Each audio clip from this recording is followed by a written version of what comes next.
order to strengthen our collective defense and at the same time support Ukraine in its existential fight, we need a whole of society approach. We need public and private actors to change their mindset to an era in which anything can happen at any time.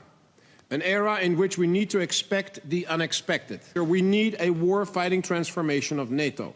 For this too, public-private cooperation will be the key. Marian Duris is a foreign policy analyst at the European Parliament. He joins us from the Slovakian capital, Bratislava. Marian, thank you so much for your time. You'll well know that NATO's combat readiness has been called into question since Russia attacked Ukraine in February 2022. Some people thought maybe NATO had 10 years to rearrange whatever it needed to in terms of a possible threat coming from Moscow. But now people are saying, no, we only have 2 or 3 years. That's not a long time. Yes, I understand very, very good these declarations from the side of officials of NATO, and I understand it in a very simple way. I understand it like appeal or adding of urgency to the European allies and their effort to buy or purchase more arms, more weapons from arms industry. And we know who is the strongest or who has the strongest and biggest arms industry is the United States. So I understand it like appeal to the European allies to buy more and purchase more of American weapons. Rob Bauer there, who we had a clip of, he says Ukraine's war will determine the fate of the world. But he's also saying that the military side needs help from the civilian side, and that actually NATO societies will have to kind of reconfigure themselves completely to be able to be on a footing where any threat from Moscow would be able to be dealt with effectively.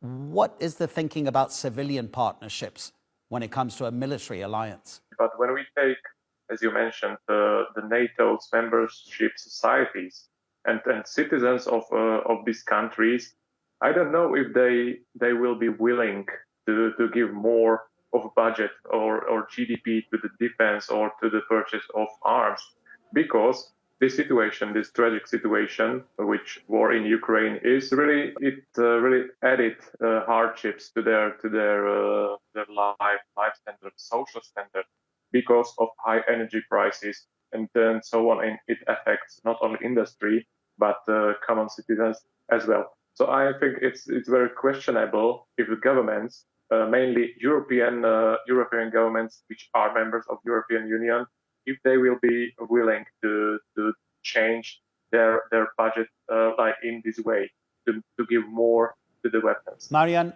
how worried will NATO be about the upcoming election in November in the United States? And what happens if Donald Trump wins?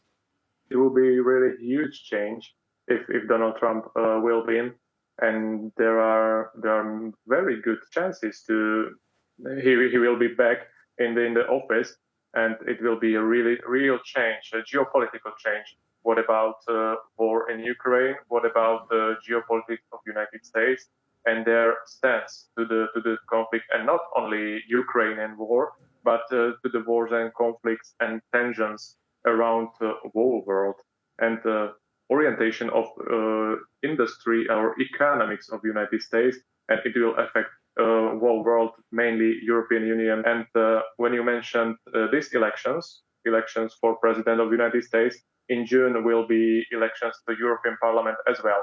So these two factors, we will see what will happen and what the situation will be after these elections, because public opinion of the European Union states, member states, changed a bit by the time. So we will see what will happen.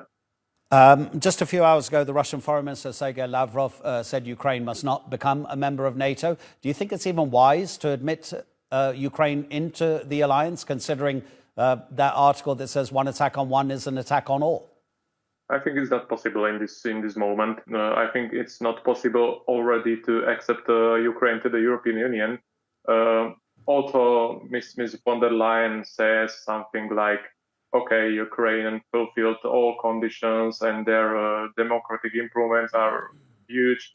I'm not sure if it's true. The words what Ms. von der Leyen said in Davos, for example, it's more about wishes than about reality. So I don't think it's possible to accept Ukraine in this moment to the European Union or North Atlantic Treaty Alliance. Marian Duris, thank you for the analysis.